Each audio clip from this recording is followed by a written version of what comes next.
Chuck! Chuck, are you there? My God. Internet went down a second. We're good. We're golden. We're fine. Everyone's fine.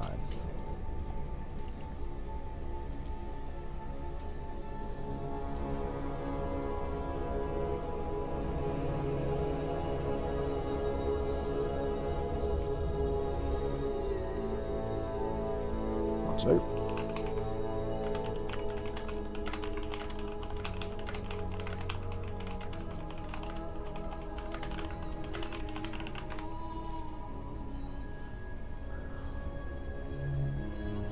Alright, good. Yeah, we're back in better than ever.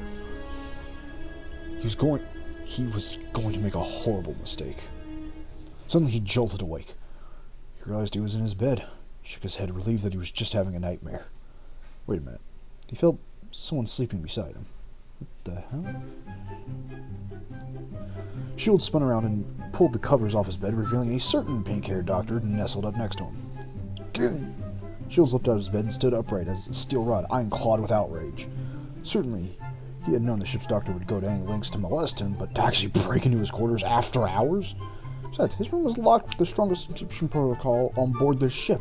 Kara had seen to it that his door was not broken into ever again. Just, how did this buffoon of a doctor get here? From what he tried to recall, he had been drinking heavily in the mess hall before arriving at his quarters.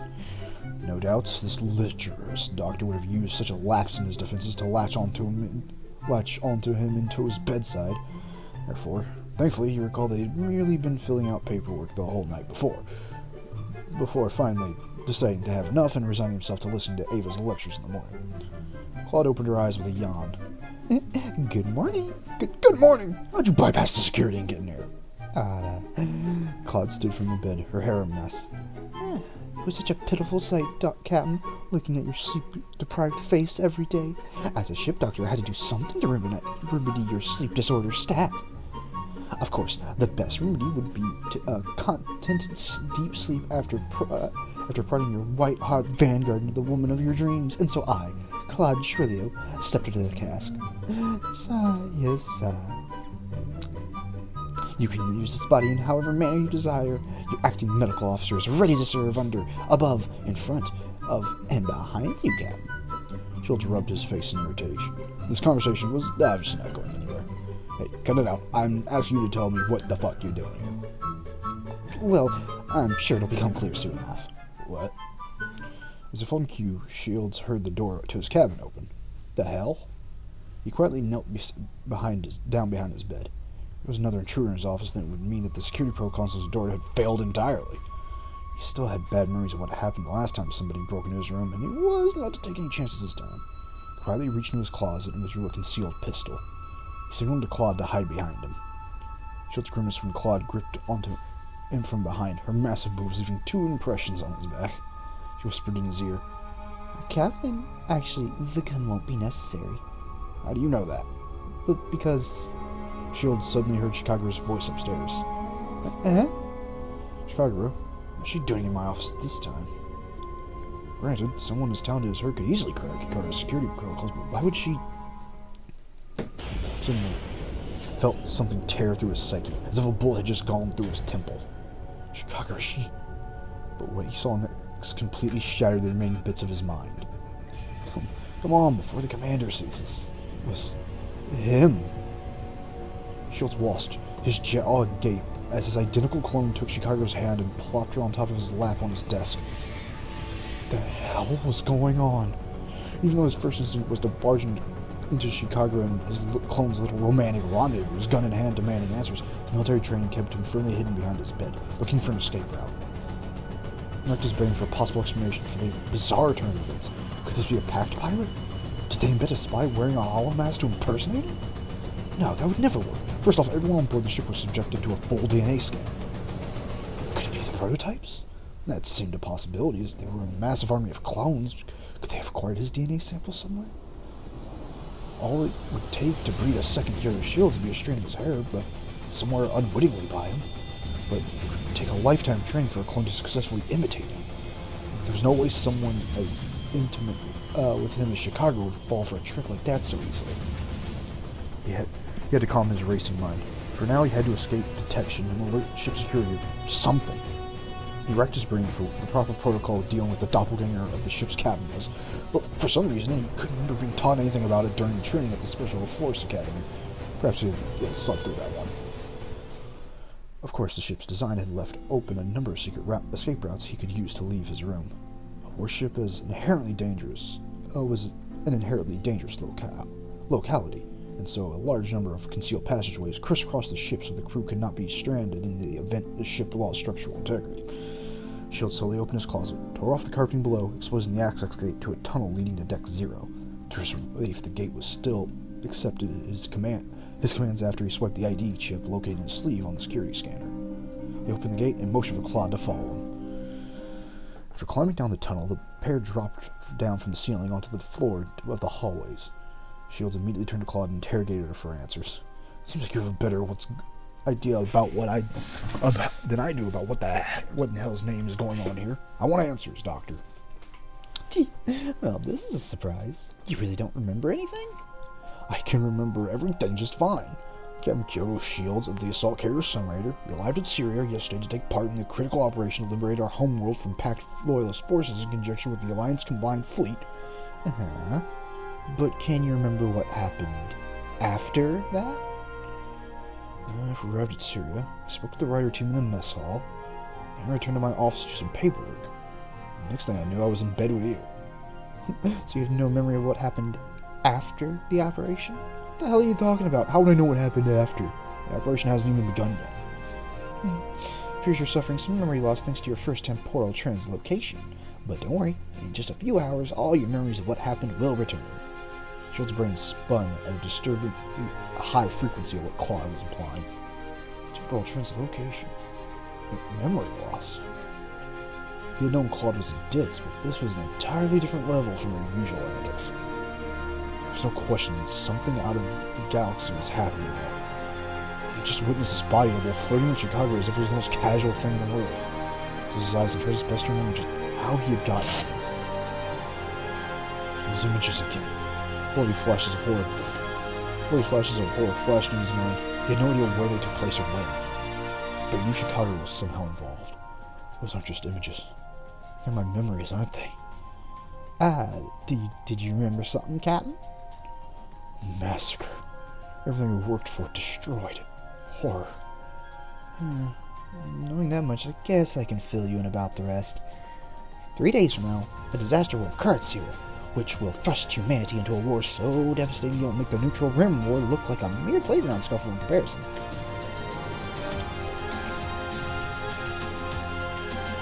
I'm sure you already have a premonition, but Chicago will be the catalyst to spark that disaster. I brought you here to rewrite the past to prevent that disaster from occurring.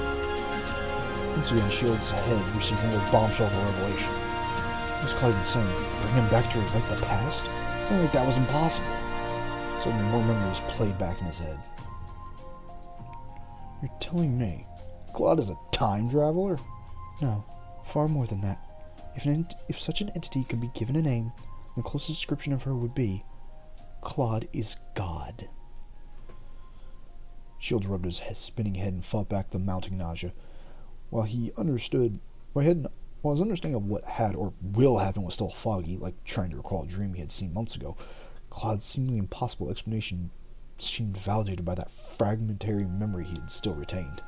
Okay then, we alert ship security and then detain Chicago. Problem solved, right? Actually, Captain. He shook his head at his own naivety. Of course resolving this wasn't going to be that simple. For all intents and purposes, the Kyoto Shield hitting on Chicago in his office right now was the captain everyone accepted in this timeline. If he just revealed himself now, he'd be the one to get detained and questioned. And given his doppelganger's infatuation with the chief, he doubted that convincing him that she was a spy would be so easy, especially from inside a brig cell. The fact he had less than 72 hours to stop the massacre meant he couldn't afford to risk getting confined to the brig for the duration of the coming battle. He had to take a more covert approach. The proper protocol in such a situation would be to confine the captain's doppelganger in the brig for further questioning, which to everyone in this timeline would be me. Now, I can't afford to blow our cover. We have to approach this differently. Recruit one person to help us, someone we can trust. Then 3 of us work from the shadows to prevent the disaster from occurring. Oh, I see. Understood, Captain. Then who shall we recruit to our cause? Give the question a long thought. That person would be...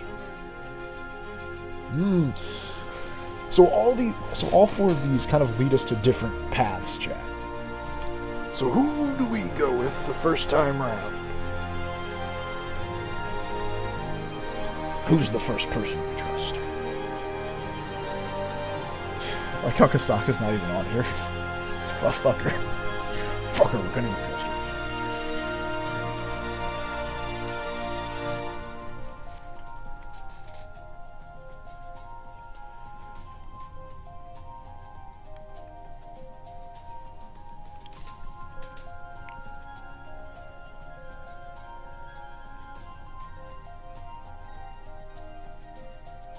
Choose wisely, chat, as the fate of the crew depends on it.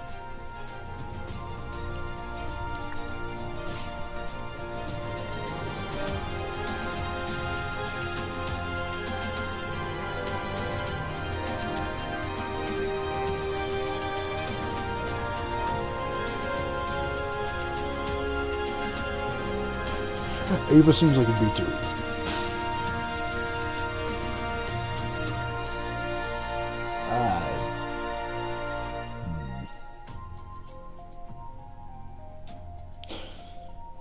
You think Hikaru would believe us if we just walked up and was like, hey dog, I've been time traveling.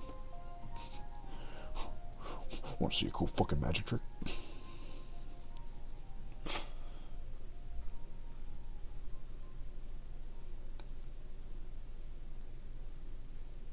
I don't know. Yeah, let's do Hikari.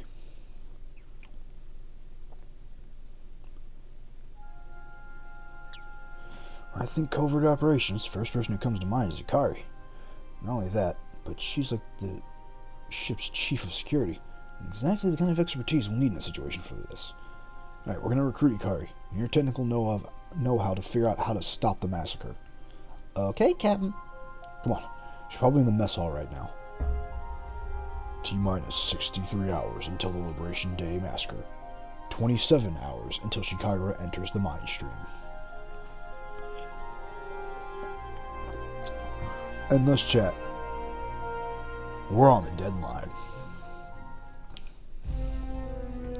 Sure enough, Shields found Hikari chatting with Kurosaka in the mess hall as soon as he entered. Lieutenant too, huh? Wonder whether to bring Kurosaka into their plot as well. Trying to prevent the assassination of Alliance military leaders, so Kurosaka would be more than eager to help out, but on the flip side, I can't risk the lieutenant leaking a word of this to the Alliance command either. That would be the first thing a dutiful soldier like her would do. That'll cause complications for me, since then they'll expect to coordinate a counterintelligence operation to thwart the assassination with the real Kyoto Shields instantly blowing my cover. For a moment, Shields weighed whether he should bring the Alliance into their effort to stop the massacre, but ultimately decided against it. No, Alliance wouldn't be able to move fast enough. Once the truth comes out that I'm not the real Kyoto Shields, I'm gonna be finished.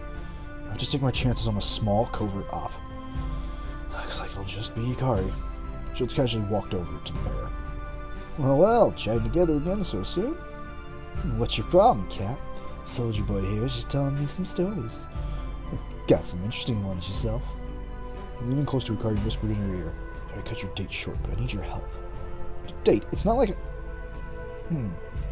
Lieutenant, I speak to my chief of security about a private matter. Sorry for interrupting your discussion. Not at all, sir. This game constantly wants to ship these two, and I'm in. I'm down. Sign me the fuck up, sailor. Kurosaka, being the perfect soldier she was, stood upright without hesitation and walked out of the mess hall. Captain, talk to you later, mercenary. What was that about? Something going on? Shields took a seat next to Hikari and leaned into her ear so they could speak in whispers. We've got a problem. Threatens the security of the shipment. More like the security of the entire fucking galaxy. The Doc and I have discovered our chief engineer is a prototype. Are you for real? I thought those tests came back negative. Sorry, that was just a lie we made to make the prototypes think that we've still got us fooled. In reality, Chicago is a spy who's been programmed to assassinate every Alliance military leader gathered at the victory celebration if we successfully liberate Sierra. Kind of like the prototypes the insurance policy. You've got 3 days to stop her before it's too late. Holy damn. Are you alright? I know we're going through some tough times, right? Chicago was always the one rooting you on. For it to turn out like that, damn. You must be a wreck. Don't worry about me. Alright, just hang in there, Captain. We'll get through this together. Can't believe her first concern after hearing that is me. I guess Ricardo is really an old softy after all. In about 20 hours, Chicago will enter the prototype's mind stream during the Battle of Syria. While Chicago is inside the mind stream, the prototype's leader will embed her own consciousness inside her and then assume control of Chicago in order to carry out the mass assassination. We have to detain her before that so she never enters the mind stream. Shields, I want to ask you, how the fuck do you plan for me to win the fight?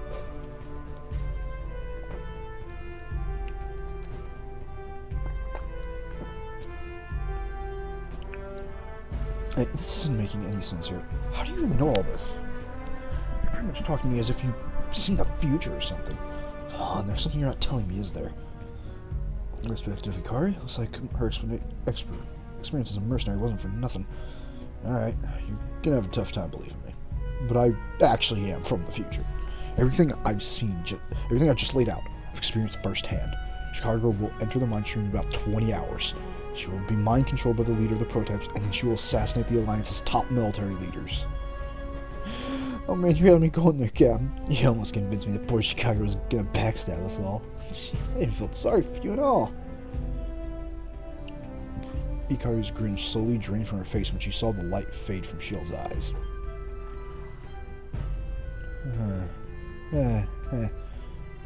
Holy shit. Ikari sat wordlessly, the gravity of the situation now crushing down on her chest. You really are serious. You can explain this to me? Just how'd you travel back in time to tell me all this? Shields pointed to Claude sitting across from the table, and she waved back. Tee. Ikari grabbed him by his shoulders and stared into his face. Are you serious? He nodded. I always knew Boob Rockets was suspicious, but I never would have imagined she was a time traveler. I mean, suddenly I'm getting the feeling this is all a weird dream. I'm just about to wake up. Wouldn't that be a thing? I don't suppose you know how Boob Rocket's been traveling through time. You'd have to ask her, because I'm not aware of the details myself. Okay. Ikari drew a deep breath of air. Alright, Captain. I'm in.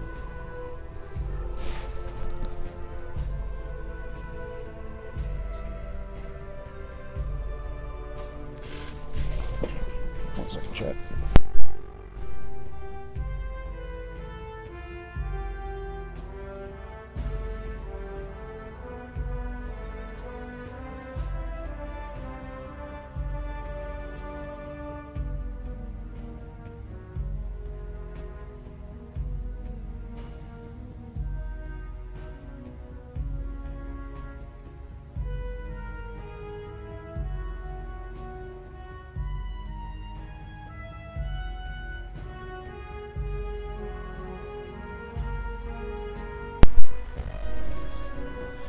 It's been a while since I got a job this crazy, but nah, don't worry. I've seen some pretty insane shit, so I'm not gonna back out now. I'm your girl for this, Captain. Ikari held out her hand. Shields took it. Pleasure hiring you, Mrs. Solda. I'm afraid a man of modest means, though. Be gentle on this man's life savings. Damn for you, I'll do this pro bono. Now come on, let's nab our chief. Before Ikari can make another move, the Kalak sounded. Red alert! The packed fleet has made its move. Hell. Now. Shit. Change of plans, Captain. Looks like I gotta go. Expect the best from you. I expect the best from you out there, alright? Once we've worked with some packed ass, I'll come back and deal with the chief. Actually, shit, I have time to explain. Don't mention any of this to me during the battle. Of course, confidentiality. Now, gotta go. Ikari looked over the table and sprinted towards the hangar. Captain, we best make ourselves scarce. The real use is to be out on the bridge. If we get discovered anywhere else during the battle... Alright, let's go. Shields' recollection was coming back. It was about this time when the packed fleet advanced, choosing to launch a frontal assault using their riders to decimate the Alliance shield cruisers so their battleships could whittle down the Alliance fleet from a distance using the laser attacks. Everything was happening exactly as before. You heard Ava's voice over the shipwide intercom. All hands, battle station. The packed fleet is approaching our position. We can't let the crew see you here. Pod opened to maintenance. Someone crawled inside. In here, hurry! Despite knowing that the other Kyoto shields was no doubt rushing to the bridge right now, couldn't help but feel like a pathetic coward crawling inside maintenance tunnels to hide through the battle. My place was on the bridge. To protect everyone. Well, his better senses reigned in his emotions. No, he had to leave that up to the car and the rest of the crew. He wasn't going to protect anyone by marching to the bridge right now. Shield swallowed his pride and crawled in the maintenance shaft. Claude shut the gate, swallowing the two of them in darkness.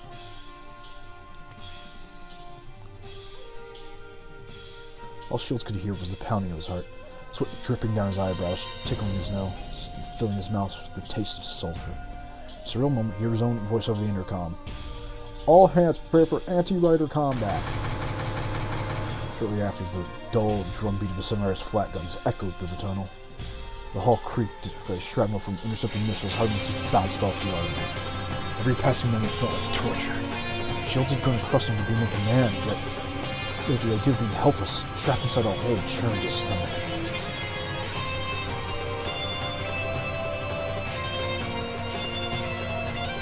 He closed his eyes and prayed that the car would be safe. He'd always be able to see the Phoenix on the battle map. If things got too dicey, he'd be able to order her to turn around. But what would the Kyoto shields on the floor of the bridge right now do? Did he even care for her as he did? Suddenly, Ava's shrill voice in the intercom broke through his thoughts. All hands, brace for impact! Shields his best to grip the walls of the tunnel, but still felt completely flat on his face against the massive shockwave. The tunnel built and fuses burst, covering him in sparks. He knew the sensation. A hit that size could only mean that a packed battleship's quantum torpedo had gotten past their flak net and scored a direct hit. God damn, what the hell was that buffoon on the bridge doing? Knowing new shields, I have just worked us behind the enemy and Vanguard cannoned half the fleet, only to get fucking blown up. Knowing my brilliant strategies. He wiped the blood from his lips and pulled himself up. Smoke seeping in from the gate, meaning that the hallway outside was now on fire. Shields cautiously opened the gate by a sliver and peeked outside, when he come face to face with a raging inferno. Crewmen pulled flame retardant hoses from the wall and struggled to put out the fire. Shields spotted a technician lying on the floor nearby. His uniform maddened with blood. The fire approached him, threatening to swallow him whole. If I jump out now, I can still save him. Do something. It would mean blowing my cover.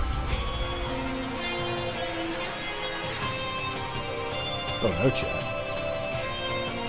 Oh, no. What are we to do?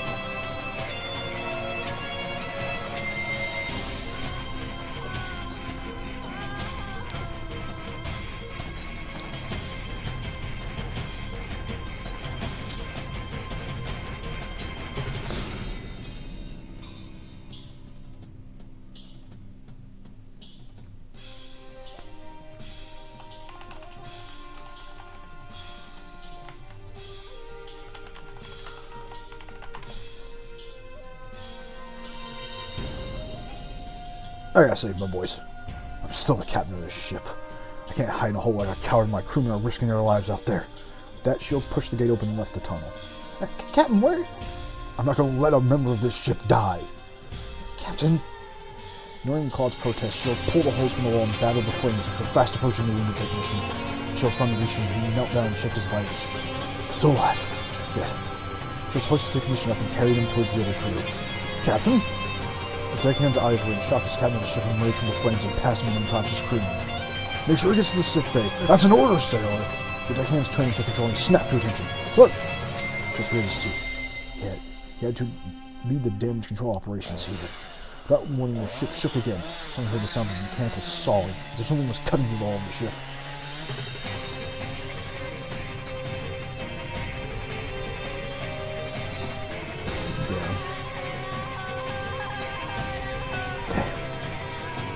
I mean, that Ishmael's pretty good, though, man. That one, the ship shook again. So you're seeing all the mechanical songs as if something was cutting through the hull of the ship. What the? What? You fucking what? Suddenly, the ceiling gave way. 100 drones dropped down, spraying the hall with bullets. Shields barely attempted to take cover behind some debris as 2 crewmen were cut down by bullets before his very eyes. 100 drones! What the hell? I already owned. Damn. It'd be like that sometimes. The arrival of the 100 drone triggered another memory. He couldn't afford to get distracted here.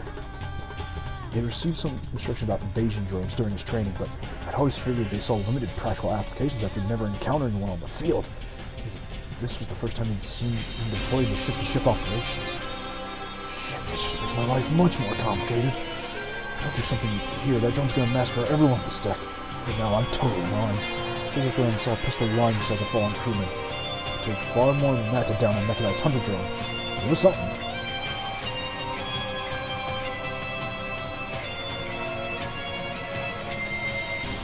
Get him. There's still crewmen here. He couldn't back down now. Shields drew his teeth and rolled across the floor, picking up the pistol. He sprayed the drone with bullets before taking cover behind the hallway's side support. The harmless bounced off the drone's armor plating, merely drawing its attention to shields. Not enough, huh? I got another trick. Remember that drones use a combination of thermal imaging and optical sensors to target their foe. With the raging fires, the drone's thermal systems were probably fried. It was most likely relying solely on its optics. He just put up some smoke, then the drone would turn blind. He pointed his gun to a nearby pipe, feeding a flame-retardant hose, and took aim. With a carefully aimed shot, he punctured the pipe, causing a stream of white gas to erupt and engulf the flame. Here's my chance! His confidence swelling, Shields leapt out and approached the drone, plastering with bullets, but now that the hole was filled with thick gas, he could no longer see it either. Suddenly he was knocked off his feet by the drone's enormous leg, up on the floor, his ribs painfully cracking. The drone rotated in circles, clearing away the gas. The programmers of the drone already seen through such a tactic and devised countermeasures?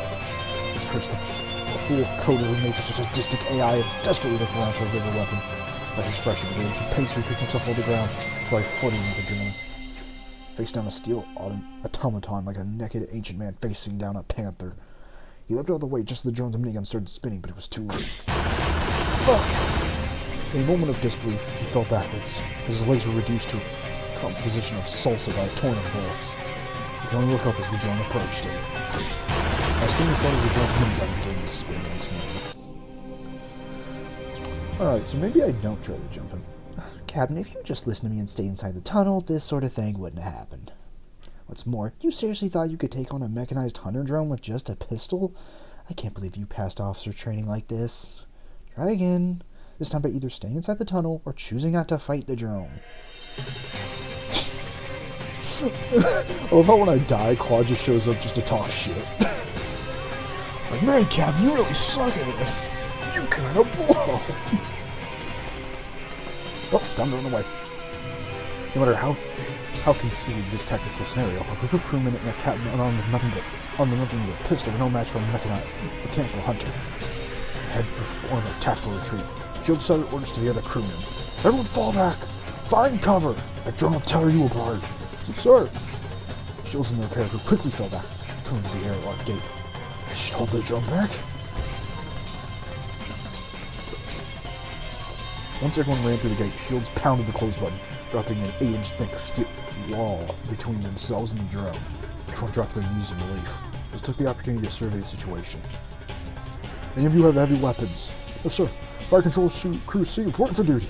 All we have are sidearms. Close armory's 300 kilometers from here. Come on, let's move! As Shields spoke the words, an ear-shattering explosion shook the airlock. Steel gate dented inwards, as if it had just been pounded by a titan. The drone was still armed with an anti-armor cannon. This gate wasn't going to hold it forever. Come on, everyone! Move, move, move! The crewmen and Shields ran as fast as their feet would carry them away from the gate. It was too late. With another chest-bursting explosion, the reinforced steel gate burst behind them in a massive fireball. Duck and cover! Shields slammed the young repairman who looked fresh out of school against the wall just as the drone sprayed the hall with lead. They drew out. Was this their end? If only he had a grenade or something. Captain! Suddenly he saw Claude running down the hall with an enormous bazooka over her shoulder. That's the way! Shields peppered the drone with small arms fire, drawing its attention away from Claude. Claude knelt down on one knee to stabilize the bazooka and took aim. They don't call me boob rockets for nothing!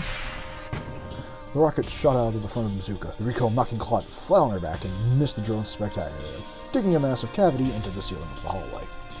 God damn it, Claude! Shields hissed through his teeth. You idiot! Just then a massive steel beam fell from the ceiling, thanks to the force of the rocket's explosion, and pinned the drone down. Shields took the opening of the roll where Claude was laying on the floor and picked up the bazooka. Took aim and scored a direct hit on the drone's control tower. With a satisfying explosion, the drone's brain burst, spewing fire and steel in every direction. The husk of the now dead mechanical beast finally lost power and went limp. With an enormous exhale, Shields dropped the bazooka to his side. Their crewmen poked their heads out from the cover in disbelief. Slowly their expressions turned from white terror to exhilaration. Captain! You did it! You saved us all! Captain! Captain! Captain! Shields suddenly realized that the crewman chanting his name in the hallway may not be in his best interest. Claude has big guns. Damn right. Damn right. She's hiding a lot of shit between them assets. Anyways, what are you doing here with Fire Control C? Looking around now, searching for the best way to beat a hasty retreat. I have to get back to the bridge. Good work, Fire Crew C. Hear that? Captain said we did good work. Of course he did, kid. Just gonna next every day to keep this ship safe. I tell everyone in the mess all about this. Shields and Claude beat it while the crewmen laughed among themselves. He looked back, despite blowing his cover. He smiled in spite of himself. He had no regrets. 53 minutes. 53 hours. And Shields had enough of this nightmarish situation. He stood and emerged from the cargo crate, taking a huge breath of fresh air. He just spent the past 6 hours cooped up inside a small cargo crate with Claude. The ship had shook and jostled as it engaged in evasive maneuvers and took hits, until he felt as if he was going to suffocate against Claude's voluptuous body. For what seemed like an eternity, he suffered indignation after indignation while Claude seemed to be thoroughly enjoying every moment of the suffering. Feeling thoroughly violated, he stepped out into the outside world, feeling like a man re-emerged into society after a long prison sentence. The ship had now returned to condition yellow. For now, it appeared the battle had concluded. After checking that the situation was clear, he pulled Claude from the crate. Come on, coast is clear. Sneak back to the hangar and meet up with Ikari. The two of them wandered into the hangar, lurking in the shadows of the Rider Bay. They found Ikari waiting for them beside the Phoenix's maintenance bay. I'm back, and it looks like luck's on our side. Saw what happened, right? Ikari's just been admitted to the sick bay. It'll be a piece of cake to take her while she's sleeping for the night. Shields remembered that what Ikari was talking about. During the battle, Liberty's shoulder maneuver valve had been fractured, sending it into an uncontrollable spin. While Ikari wasn't injured, his past self had sent her to the sick bay to be on the safe side. The problem is that Ikari thinks I saw that happening from the bridge, thanks to my prior explanation getting cut off by the battle. Alright, I couldn't finish explaining the mission to you because of the interruption. The real situation's actually more complicated. I'm actually not the only Kyoto Shields in this universe. My old self is still acting as the captain of the ship right now, and he's convinced himself that Shikara is his most trusted partner. Honestly, if I were the captain right now, I would have already detained Chicago myself. But the reality is that I can't afford to blow my cover, or else the other Kyoto Shields will most likely throw me into the brig. By the way, there's another Claude Trillo in this universe too. Didn't he think Chicago in the sick bay right now? What? Isn't it obvious? My old self exists in this timeline as well, piloting the bomb gun, serving as the ship's loony doctor. She wouldn't just disappear because I time warped here.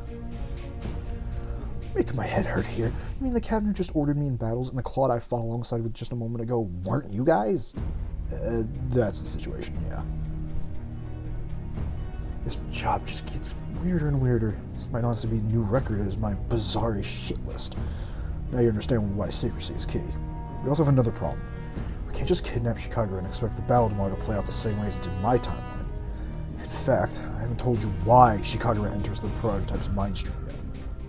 No, isn't it because she's actually a spy? No, I think Chicago isn't even aware herself that she'll be used as a pawn in the prototype's plan. Pact forces under Fortuna's command schedule to reinforce the combined fleet tomorrow actually have been sabotaged by the prototypes. There's a Trojan virus embedded deep in their ship systems which will allow the prototypes to hijack control of the ships using their hyper brain waves. Chicago will enter the prototype's mindstream, attempting to disrupt their control over Fortuna's ships. However, during that time, the leader of the prototypes will embed herself in Chicago's mind, allowing her to assume control of Chicago's during the award ceremony, even after she's defeated. I honestly don't know the details of how the prototype's mindstream works, but from what I heard from Lynn, Their bodies can be controlled by their leaders at any time, although the prototype being controlled can resist to a certain degree as well, showing the force of will. The problem is that if Chicago doesn't enter the mind stream, then we'll all die tomorrow when the prototypes assume command of all the Fortuna's ships. Unless, if we're able to somehow send an encrypted transmission to Fortuna now, warning him of the Trojan, then he could potentially start devising a countermeasure right now. At the very least, he could pull his forces back so that the prototypes couldn't use his ships against us. There's an encrypted FTL communicator in my office. I could use that. Alright, capture Chicago so she doesn't enter the mind stream in about 14 hours. Send an encrypted FTL to Fortuna warning about the virus. Avoid detection by the other Kyoto shields. On top of all that, we gotta figure out a way to make sure nobody notices Chicago is gone until at least the battle begins. No doubt the other Kyoto shields will launch a search as soon as she discovers that Chicago has vanished off the face of the ship.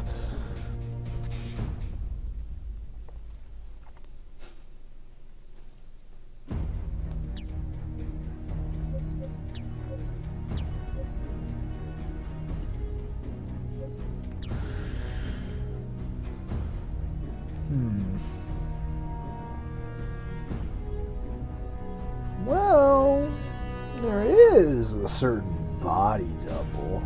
Looks identical to Chicago. Nah, I think we'll just take the risk and jump it. Alright. Okay, so here's the plan. I'm gonna go to the stick bay and distract this timeline's Claude, while Ikara sneaks in and wheels Chicago's medical trolley away. You two will take Chicago to crew quarter 8, which is currently unoccupied, and wait until I arrive. Saves coming. Well, it's more... Okay, so I can't remember if, the different characters somewhat follow a similar timeline, but just in case, this way we can go back and see the other options, because there's multiple branching paths. I didn't have to save that crewman, I don't think. Yeah. So since we have multiple branching options... it's better to have a save at certain points.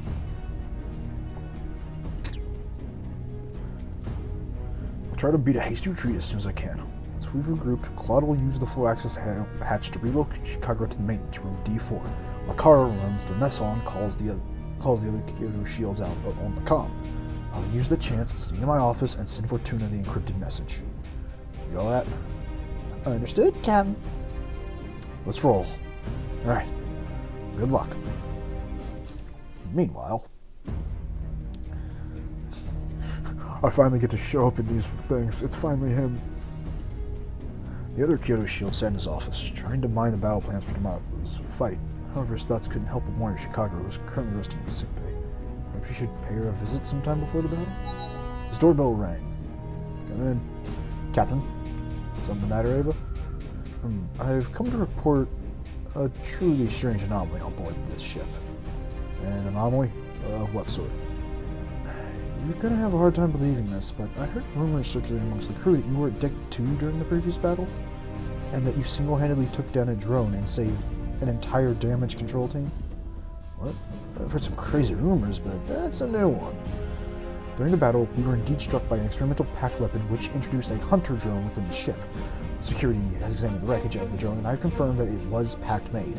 I surmise that the incident in the latest report on your desk. Ava eyed the large stack of unread reports sitting beside him. Crap, I haven't gotten to that one yet. Concerned by the rumors circulating amongst the crew and the findings of our security team, I took the liberty of examining the drone on security footage, and I found this. So if we had Ava on our side, that might make this plan a little easier. Should have gotten my commander on my side. Fuck. Ava handed him a hollow containing a video. His jaw dropped when he saw its contents. It was him and Claude, or at least two people who looked identical to themselves, wandering about the ship. What in the hell's name? Indeed, I was shocked beyond words as well when I discovered this revelation. It appears there are two intruders on board the ship who have impersonated you, as well as our acting medical officer. Their purpose appears unclear. Shield stood from his chair, his heart now pounding. It could be a prototype plot. Apprehend those two intruders immediately. Put security on high alert. Review all of our security logs in search of those doppelgangers. I want our Marines put on armed patrols throughout the ship. They're to capture the intruders alive. Sir. Yeah, fuck. Oh, fuck. Look at his pit stains! He's sweating! 52 hours before Liberation Day Massacre. 16 hours before Chicago enters the mine stream. Shields entered the sickbay. He had to distract this timeline's Claude long enough for his partner to nab Chicago out from under her nose. He grimaced to discover that Chicago was sleeping just 2 beds away from where Claude was working in her office. This was going to be harder than he expected, but he had an idea. He began to walk over to Chicago and stand over her, but he was concerned for her health. The suspected old Claude sniffed out his presence like a canine and crept up behind him. She wrapped her arms around him from behind and put her face on his shoulder, tickling his ear with her pink wavy hair. This woman wears too much perfume. Oh, Captain, I'm afraid Chicago is still sedated. You'll have to wait just a few more hours until she wakes up. I can understand why you want her back on her feet as soon as possible. The desperate look on the maiden's face as she sneaks into your quarters at the loneliest hour of the night for one last tryst before the final battle. Chicago doesn't know if she'll make it back. Just in case, I want to feel Captain inside before... I mean, she's joking. That actually is what happens. She's joking. But actually... I can imagine all playing out like I'm watching a movie. Okay, here's my chance. Shield slumped down as if dejected and let out a long sigh. I just don't know, Doctor. Don't know what? Well, I'm actually here for counseling. You're the ship's acting medical officer, right? So your duties also include looking after the mental health of the ship's crew, as well as their physical health. Well, yes, that's certainly true. I've been wanting to talk to you, Doctor. It's about Chicago. But I can't talk about it here, in front of her. Oh, of course. Let's just get into my office and pull the cover closed. You can tell old Claude anything, Captain. Claude practically pushed Shields into her office and drew a sliding wall closed, giving both of them privacy. Yes, it worked. Now, what's the matter with the counseling you need, Captain? Well, it's just that things are moving so quickly.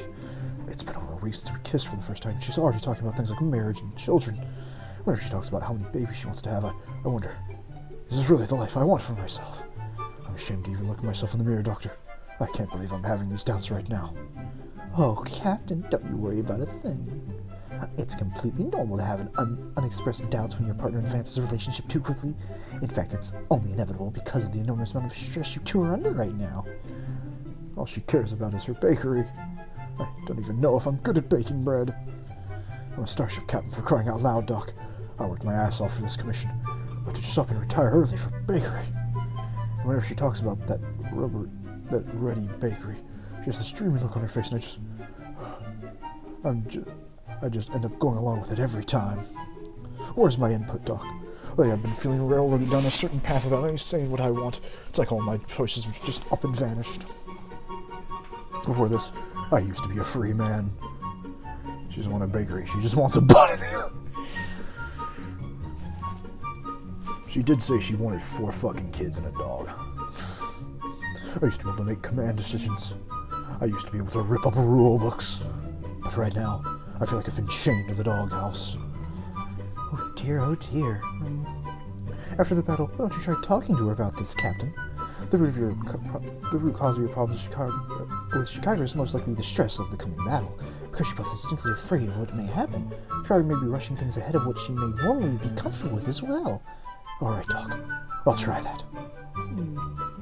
Claude leaned in with a gentle smile and rubbed Shields' back. You have a lot on your shoulders, Captain. Don't forget, if things don't work out with Chicago, there's always a lovely doctor in your sick bay willing to alleviate your worries. Casually hitting on your mentally distressed patient, Doc, you're absolutely the fucking worst.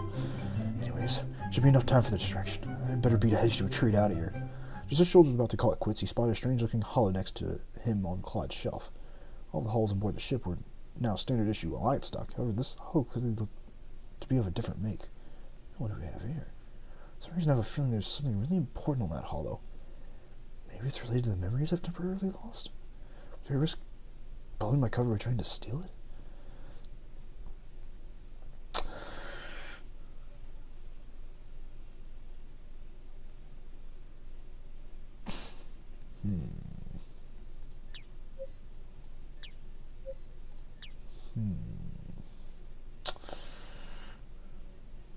If we end up getting here with Ava's help, I may do it because then we won't have fucking security teams on me as bad. But for now, I think I just gotta fuck off. Better not take any risks. Well, that's still time travel, so who knows the full extent of her powers. Alright, Doc. Thanks for the chat. I feel a lot better now. Should head back to work. I'll, see you around. Anytime, Captain. Let me open the cover. No need. Looks like you have a lot of work to do in your office. Shields opened the sliding door himself and left Claude in their office, closing the door behind him. As he walked out, he confirmed their operation was a success. He marched out of the sick bay. Mischief grin and passed with it on his face. Shields knocked on the ostentatiously unoccupied crew quarters while the coast was clear. He tapped the intercom and whispered, "It's me. Open up." The door opened and Shields slid inside. You're back. As you can see, the plan went exactly as planned.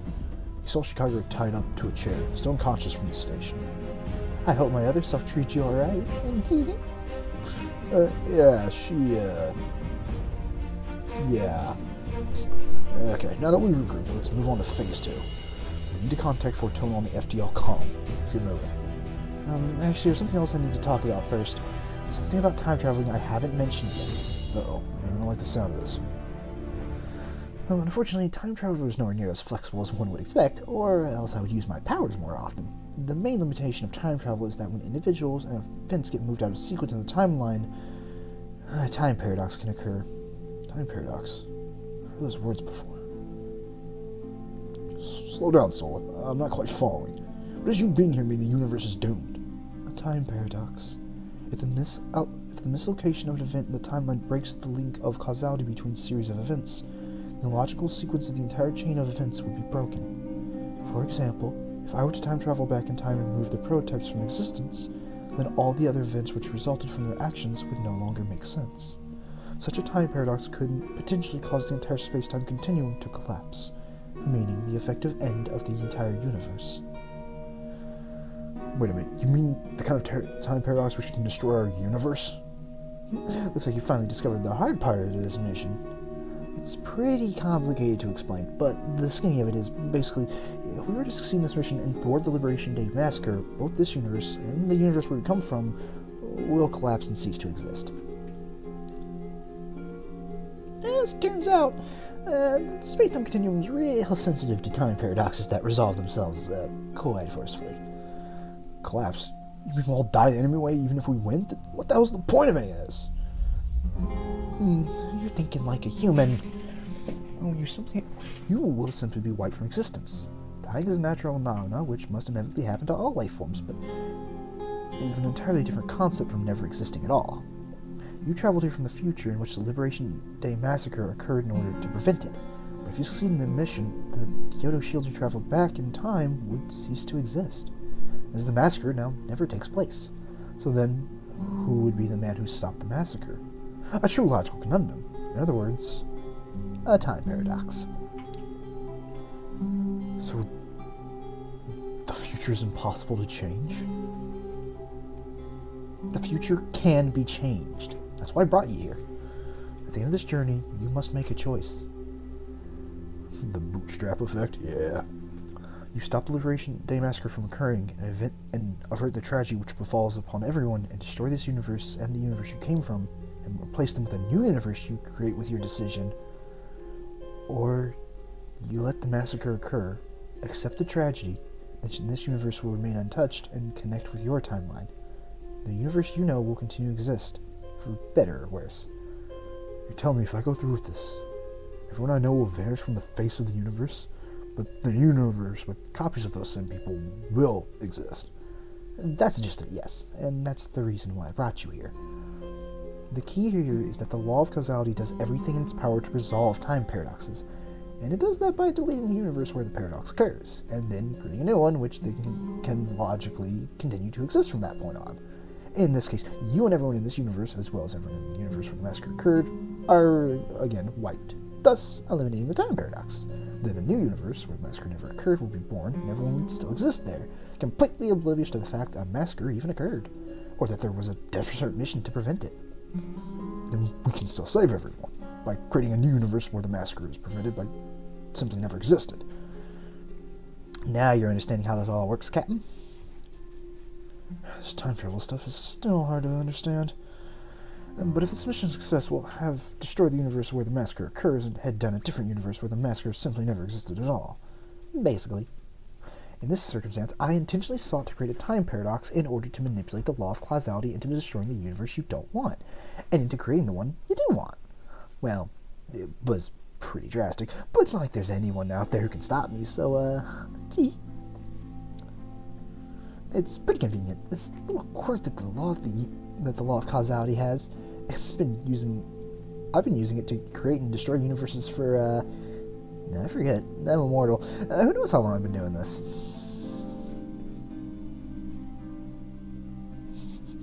I've been blowing up realities for like God knows how long. Fuck them.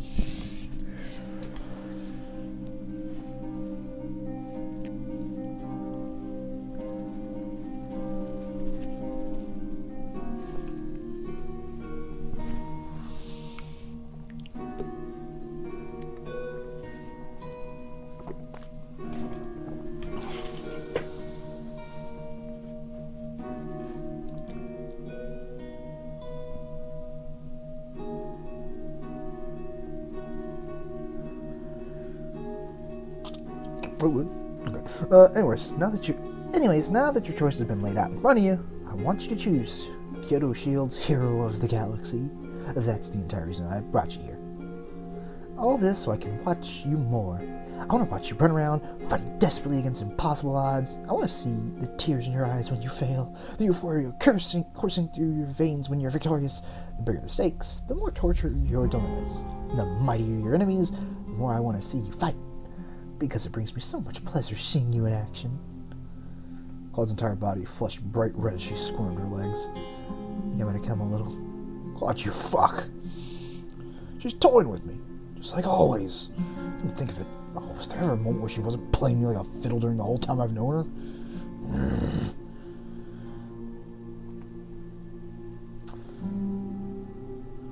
Okay, I think from this point on, things get good bit different. Either we keep going with Claude, or we tell her to fuck off. I can't remember if this means like you get her ending if you keep her, or what.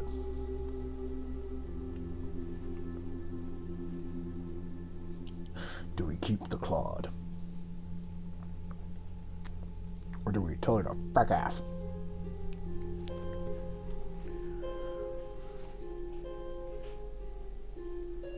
I don't know, but people leave. Damn, people always leave.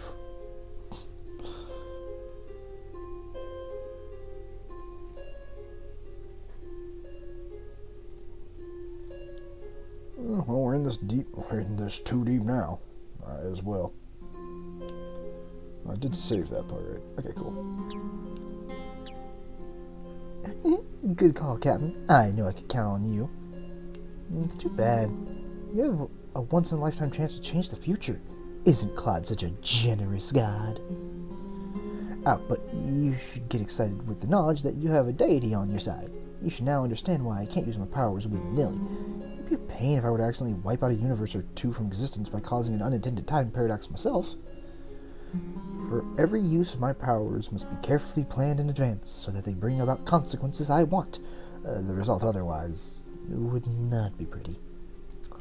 So basically, I can't count on her to pull me out of the fire using her powers anymore. Alright. Nothing productive is going to come out of fighting amongst each other. Whatever it is we're going to do now, we have to work together to accomplish it. As if to make matters worse, Chicago began to stir in her sleep. Shields sharply inhaled in concern. Shit, Doc, how much longer is Chicago going to be sedated for? Still under 4 hours with a full dosage. Chicago's going to be sound asleep for a full 8 hours. Suddenly Claude froze. Never mind. Doctor, what do you mean, never mind? I forgot that in this timeline, I actually gave Chicago a half a dose of sleep pills so that she would wake up early enough to consummate her love for her captain in the night before the final battle. Shield nearly collapsed at Claude's mistake. What do you mean you forgot? I thought you were supposed to be a god. Well, when you live for long I have, there's so much to remember. How can I be expected to recall such a tiny little detail like that? Then how much longer do we actually have until Chicago wakes up? Maybe until about now.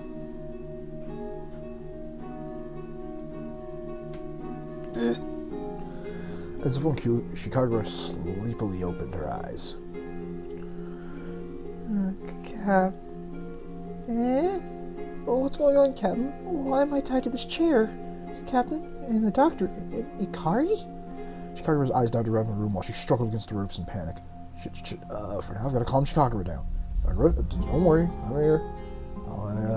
I'll protect you. All of a sudden, Shields felt at a loss. His usual collected demeanor fell apart. Random words merely leaped from his mouth as he spoke to Shikara in a daze. Shikara. He felt her die in his very arms. But when her spark left her body, a demon had awoken in him. A demon willing to burn the galaxy in order to avenge her. Despite being a spy, despite betraying him, despite murdering countless Alliance leaders, Shields had loved her with his entire heart. And that's exactly how the Shields in this universe feels about her.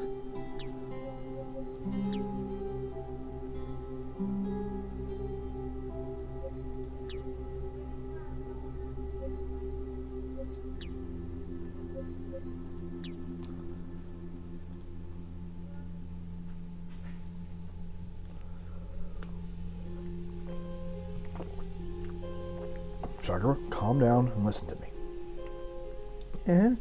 Shields knelt down in front of her. Despite waking up tied to a chair, the sight of her lover's face managed to calm her fears. Is it, Captain? Even I admit this is a strange way of waking up after a doctor's visit. You wouldn't do anything bad to Chicago, would you? I trust you. I'll tell you something important, but no matter what happens, I'll protect you because this time, I'm going to save everyone. Including you, Shikagura. Alright, here I go. The truth is, you're...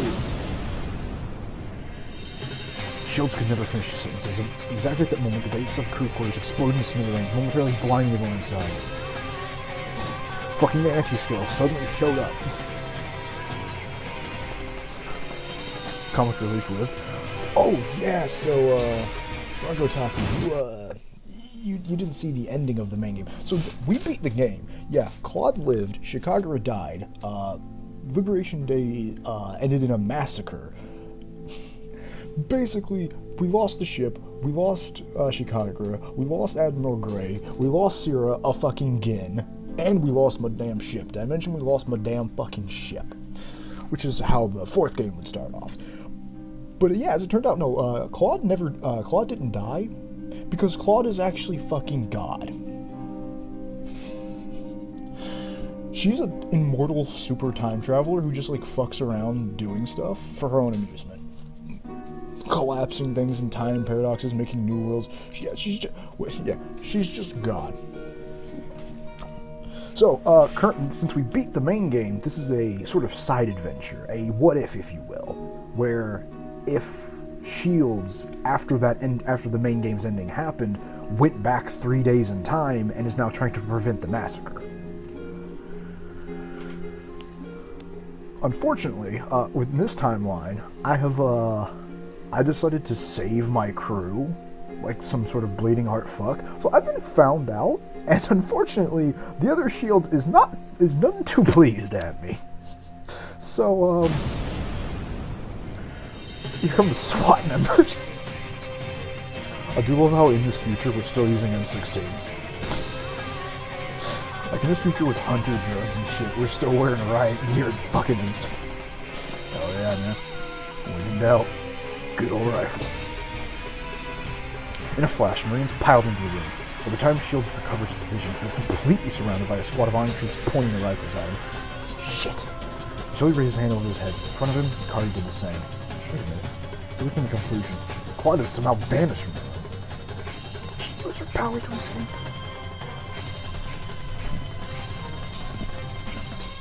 Before he could produce another thought, the Marines grabbed onto him and pushed him out into the hallway.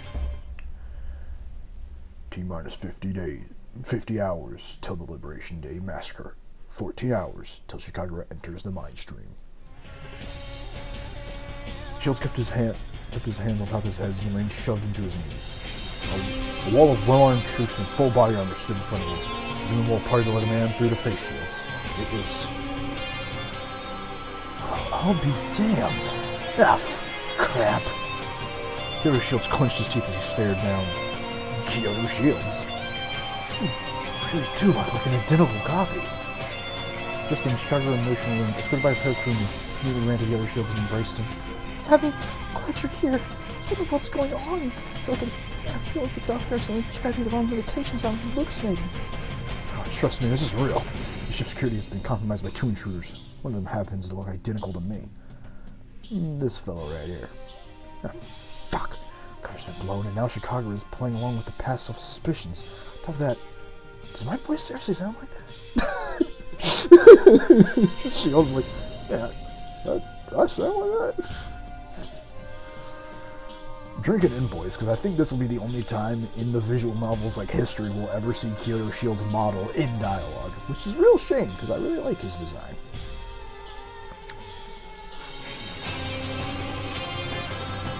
I sound so lame. I thought my voice was much deeper. As if I don't already have enough problems. Literally, my feeling now that I'm voicing is like, man, I kept thinking I was doing this about Shield's sister. Well, if I decide to do the dating sim game, which is technically the 3rd game, which also has some time travel shenanigans shit going on in it, his sister is a lot more prominent. Unfortunately, that would mean no Claude. We'd only hear about Claude in passing from what I saw when I played. And that game is really fucking long. Like, really goddamn long.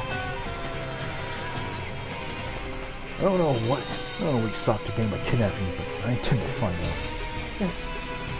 You're making a mistake. That girl's not who you think she is. In just a few hours, she was lost his way another facing me from the wall of Marines. Captain, I have security Kara as well. As far as we can tell, she does not appear to be an imposter. Well, I'd really do some Eldritch God with you. Yeah, pretty much. She is insisting that all of this is a mistake, and that this man before us is the real Kyoto Shields. So he's full of Ikari. Be sick bay and make sure she's alright. Take him away, boys. And find out what he's after once we've secured the brig. Resume the search for the other imposter. Keep the ship on high alert until she's been found. Understood, sir. As the Marines pushed Shield towards the brig, he tried to face Ava. Ava, you've got to trust me. I'm Kyoto Shields. Chicago is a prototype, just as you said. If you don't stop by tomorrow, everything we worked for will be lost. One of the Marines pounded Shield's gut with the butt of his rifle. Shut up! I felt 2 strong hands grip his shoulders and drag him to the brig.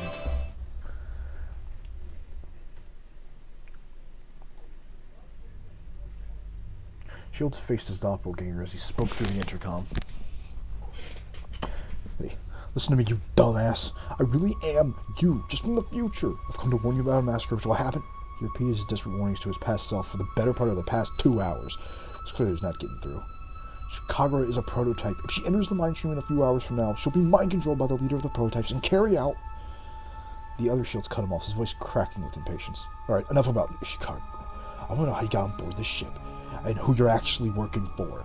You're a prototype, aren't you? You guys started generating clones of me too now? It was pretty weird when we discovered you prototypes were making artificial clones of Chicago, but now me too? What is up with you guys making clones of people on board this ship? What are you trying to gain by trying to recruit Ikari to your mission?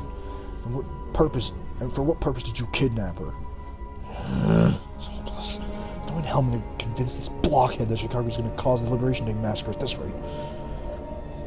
The other Shields sighed in exasperation on the other side of the glass. Monster Shields was inclined to do the same. He was one agonizing, stubborn individual to argue with. All of a sudden, he felt compelled to apologize to Ava for his personality once all this was over. He had never known he was so stubborn until now. Finally, the other Shields left the intercom with an irritated look on his face and spoke to Ava. A solid layer of reinforced neoglass separated Shields from the outside world, making it impossible to hear anything outside his little fish tank. I could hear what they were saying. Wait a minute, we were reading a maintenance request about this holding cell. About the cell door failing to seal completely? If lucky, that hasn't been fixed yet.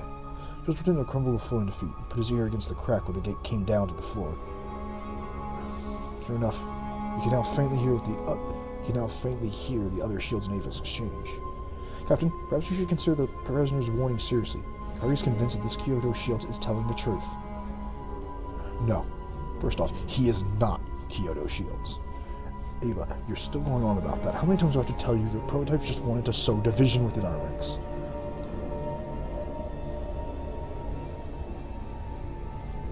This imposter probably just like latest attempt at the same strategy. In fact, everything here falls into the same pattern of them trying to get us to turn on each other. We're one family on board the ship. It's that bond which makes us strong. The prototypes are trying to undermine it. No, you idiot! You were so fixated on your goddamn family you can't see it's obvious to everyone else. Shields nearly banged his head on the cell door in frustration at hearing himself talk. Someone please give this man a good hit on the head. But Captain, that's enough, Commander. You need to interrogate the prisoner. Find out what the prototypes are after. That's an order. Understood, sir.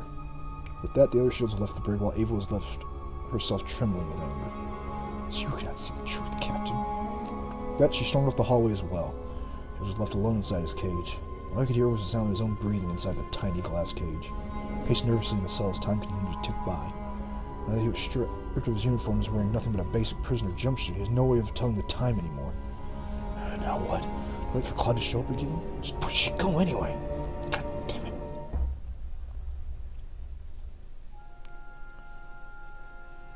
A short time later, he heard someone knocking on the holding tank. He looked up to see Ikari on the opposite side of the glass, fiddling with the wiring of the bridge door. A few seconds, the gate rised open. He ran out to meet her. Damn, that was close. Boy, am I glad to still see you in one piece, Cap. Thankfully, your other self convinced himself that you're a prototype, so it's a piece of cake to get him to let me off once I acted like I'd been fooled too. Honestly, something's been really off with your other self lately. I bet it's new girlfriend. I sure changed at the drop of the pin the moment they get hitched, huh? Kari, please don't talk about my other self as if I'm not here. After I fooled the other shields into thinking I was totally normal, I hacked into the ship's security system and managed to sneak in here. Everything else is history. Thanks for busting me out. It's not like I would have busted you out of jail because I like you or anything. You know, well, you have a future safe, right? Listen, it won't be long until security finds out what happened. Here, take this. Kari passed him a new set of captain's uniform. Best I could get my hands on. It should still contain your old command clearance. Thanks. She was looked around uncomfortable for a place to change, but didn't find anywhere particularly useful. Turn your head. Kari covered her eyes with her hands moments before Shields quickly downed his tail trousers and slipped into his uniform. You idiot! Give me more advance notice before you start stripping. This is hardly the time to be worried about that. I can't believe you. Shields promptly finished putting on his uniform. Alright, show's over. Let's move. In the minute, sir. Come on. Kari swept a strange-looking device on the tunnel's gate, instantly unlocking it. Shields assumed it was some kind of improvised skeleton key and crawled in the tunnel without asking any questions. Once they were safely deep in the Sunrider's mechanical innards, the two of them paused to decide their next course of action. The first order of business is to send the encryption message to Fortuna. Then we have to figure out a way to put Chicago out of commission. But now that security's on high alert, getting to my room's not going to be a walk in the park. Think you can distract him for a bit? Leave that to me. Okay, let's move. Kari and Shields climbed out of the service tunnel and dropped down near the captain's office. As expected, a pair of Marines stood in front of their destination, rifles at the ready. You have to figure out a way to get them out of here. It won't be long now until they figure out you've escaped. For now, I can do this. Kari pulled out her hollow and hacked into the Sunrider security information network in an instant. Hacking the system's a cinch if you know all the back doors. And I'm the one who built this system, so... Kari created an alert on the network with intruders inside in the sickbay. Nice. Yeah, I guess it pays to have the chief of security on your side. Let's go. Shields breathed relief as he entered his office. Just because I'm home doesn't mean I can afford to relax. He ran to his deck and activated the FTL comm, putting a request to contact Fortuna on board the packed assault carrier Vad Victus. Customers kept waiting for a response. Shields tapped his desk and patiently the beeping continued. Come on, you blasted pretty boy, what the hell are you doing? Pick up the damn phone! Shields' chest felt as if it was going to burst as the transmission kept beeping. It's taking so long, Fortuna. Taking a bath? Preening in front of a mirror? What? Don't tell me it takes a full hour for you to get dressed and groomed for a goddamn phone call. You damn girly boy bastard. Just Shields uttered those words. Fortuna's face appeared on his desk. Or more like just before he uttered those words. Fortuna stared at Shields with a decidedly annoyed look on his face. He then cut the transmission. Shit! Shields furiously tapped the button to resend the transmission request. Finally, Fortuna appeared once more. What is it, Shields? Surely you did not call me in the depths of the night merely to comment about my face. No. Listen to me, Fortuna. This is goddamn important. Your ships have been... Just then he ordered his office open. A lone Marine wandered in. Shit! Fortuna, duck! What? Shields and Ikara dived behind his desk. Fortuna instinctively ducked down as well upon seeing everyone react the same way. Why are we hiding? Fortuna and Shields grimaced when they realized they had practically been sitting on top of each other. Fortuna's hologram partially merged with Shields' body. Are you making a... Quiet! Listen, your ship's been hacked with a prototype virus. Tomorrow, they'll use it to assume full control of your ships and attack the combined fleet. You have to do everything in your power to undo the virus. Shields, if you speak those words in jest, I'm not joking. But I've got to go. Do it, or else we're all gonna die tomorrow. With that, Shields cut the transmission. Oh, that went about as badly as it possibly could. Let's hope he doesn't just brush off as a joke. No, a man like Fortuna would be too careful to just blow off a warning like that.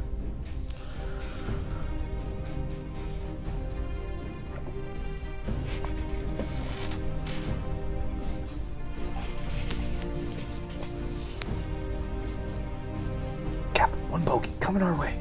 Just one? I think I can take him. Okay, on the count of 3. 1, 2, 3! The two of them looked over the desk at the same time, seeing a pile of unfinished paperwork in the air. Unfortunately, a roach of the paper landed right in front of Shields' face and obscured his vision. Shit! Then when he tossed his card to the side and raised his rifle simultaneously, Shields tore the paper from his face and lunged for him. They collided and fell on the floor. Shields immediately put his hand over the Marine's mouth and tried to strangle him. Fortunately, with a swift move, the Marine managed to regain the upper hand. So the Marine raised his gun to finish Shields off, and Cardio appeared behind the Marine and smashed his head with his prized teapot. He cringed, expecting his prized heirloom to now be in a million pieces. He was utterly surprised. The teapot remained completely unharmed, and judging from the unconscious Marine, apparently it hit harder than reinforced steel. Wait a minute. Chicago reinforced that pot for me. Damn, that real good.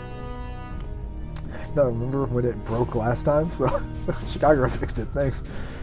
That girl really must have done something incredible for it to still be in one piece after smashing up against someone's skull like that. I wonder if it's pretty much indestructible. Shields took the teapot away from the card and returned it to his shelf. But be careful with that. Alright. They ran out of the office before any Marines could show up. However, as soon as they left Shields' office, the duo came face to face with a squad of Marines.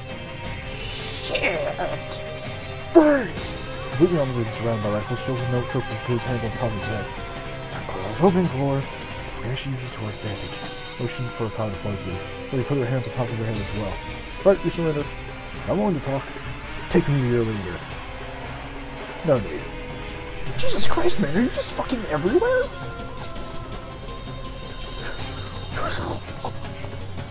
I'm starting to think you got teleportation. The other Shields emerged from behind the squad of Marines with the commander. I still love how my security team is made up of nothing but dudes. Just why, man?